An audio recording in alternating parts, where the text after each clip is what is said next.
semua ibadah itu harus ada niat, ada etikat. Kalau enggak kan kamu mabuk namanya kan.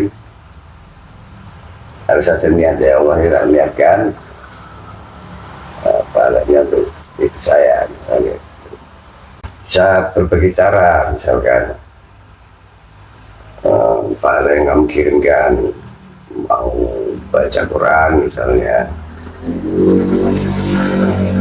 kirimkan pahalanya, kamu niatkan untuk itu, bisa sedekah, bisa macam-macam, tahlil, bisa macam-macam. Itu kan ibadah mah tuh enggak ada pakem, harus ini harus enggak ada pakem.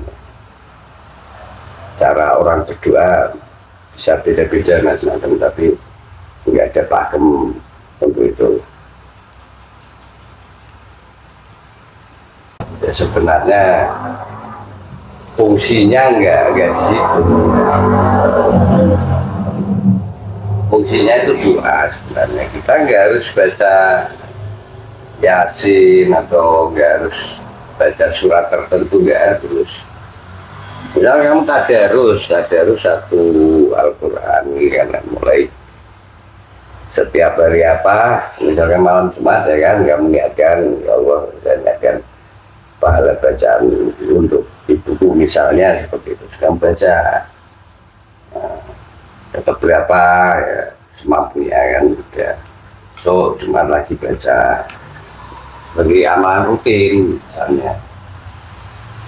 Itu kan sudah sederhana, rezeki ya kan, bagi orang niatkan, ya Allah niatkan pahalanya untuk ibuku.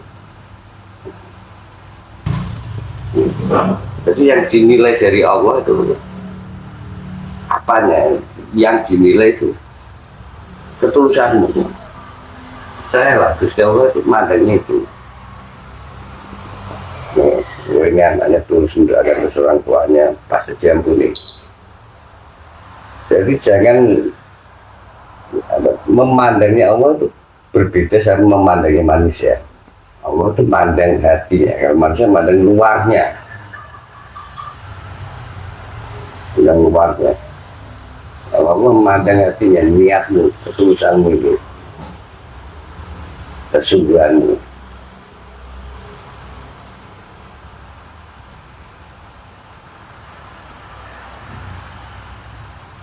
Karena manusia banyak ikut-ikutan mandang luarnya aja ya kan, ya ikut soalnya bacanya diampuni yang ceritanya kamu terus baca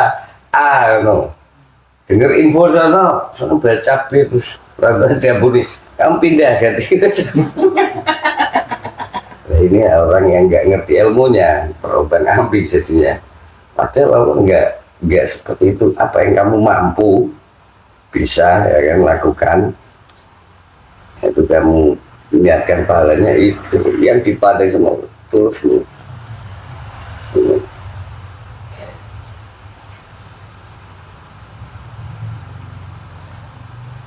Banyak orang awam terombang-ambing gara-gara model kayak gitu. Contoh orang ilmu aja, orang ilmu.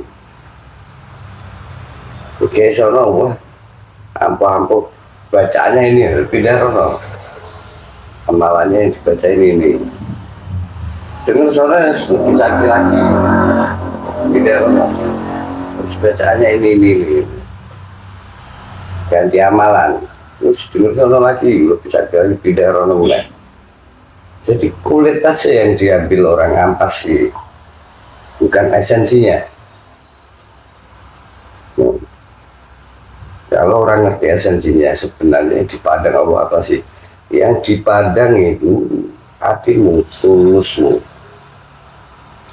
yakinmu sama Allah, itu yang dipandang. Terus kamu nggak perlu terombang-ambing sepeda kono bergantian nggak perlu lagi, kan sudah ngerti dukunnya, sudah paham intinya di situ.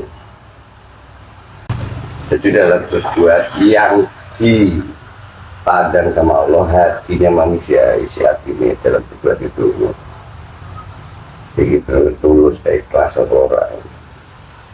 Itu nilainya yang tertinggi dari tulus, ikhlas ini. yang muhlisina lahuddin, mulis pada agama Allah, mulis murni tulus. Itu nilai kelasnya itu nomor 1 mulis itu. Kelas di bawahnya lagi takwa, itu masih di bawah mulis.